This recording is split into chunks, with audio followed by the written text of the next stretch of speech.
மலைப்பகுதிகளின் ராணி, பால் குவாலிட்டியில் கிங்னு சொல்லப்படுற ஒரு மாடு. பிரான்ஸ் நாட்டில் பெருமை வாய்ந்த ஒரு மாடு தான் அபோண்டன்ஸ் மாடு. இது யூரோப் கண்டத்திலேயே ஒரு ஸ்பெஷலான மாடு. இந்த மாட்டோட பால் குவாலிட்டி சூப்பரா திக்கா இருக்கும். இதோட பாலை வச்சு மோஸ்ட்லி நிறைய சீஸ் தயாரிப்பாங்க. இந்த அபோண்டன்ஸ் மாட்டோட பிறப்பிடம் பிரான்ஸ் தான்.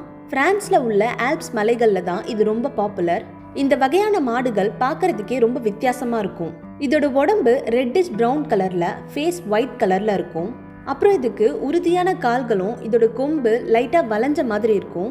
இந்த அபோண்டன்ஸ் மாடுகளோட ஸ்பெஷாலிட்டி என்னன்னா, இதுங்களால செங்குத்தான மலைகள்ல கூட ஈஸியா நடக்க முடியும்.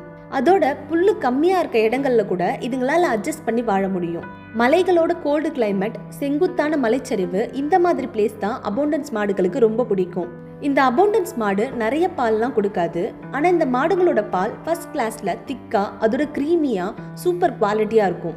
அதனால தான் ஃபார்மர்ஸ்க்கு இந்த மாடுகளை ரொம்ப பிடிக்கும். அபோண்டன்ஸ் மாடுகளோட பாலை யூஸ் பண்ணி வேர்ல்டு ஃபேமஸான சீஸ் உருவாக்குறாங்க. அபோண்டன்ஸ் சீஸ், ரெப்லோகான் சீஸ், இதெல்லாம் அபோண்டன்ஸ் மாட்டோட பால்ல இருந்து தான் தயாரிக்கிறாங்க. இந்த சீஸோட டேஸ்ட் செம்மையா இருக்கும். அபோண்டன்ஸ் கவ் ஸ்பெஷலா இருக்கிறதுக்கு ரீசன், இதுங்களுக்கு நோய் எதிர்ப்பு சக்தி ஜாஸ்தி, அதோட நீண்ட நாட்கள் வாழும். இந்த வகை மாடுகளை ஈஸியா மெயின்டைன் பண்ணலாம். மோசமான இயற்கை சூழல்ல கூட இதுங்களால ஈஸியா சர்வை பண்ண முடியும்.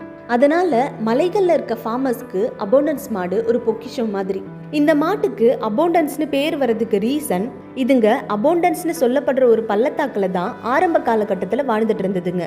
இந்த அபோண்டன்ஸ் மாடு பத்தின இன்ட்ரெஸ்டிங்கான விஷயங்கள் உங்களுக்கு பிடிச்சிருந்தா மறக்காம லைக் பண்ணிட்டு ஜஸ்ட் தமிழ் ஃபேக்ட்ஸ் சேனலை சப்ஸ்கிரைப் பண்ணிடுங்க. நெக்ஸ்ட் வீடியோல இன்னும் ஒரு அமேசிங்கான அனிமலை பத்தி பார்க்கலாம். தேங்க்யூ.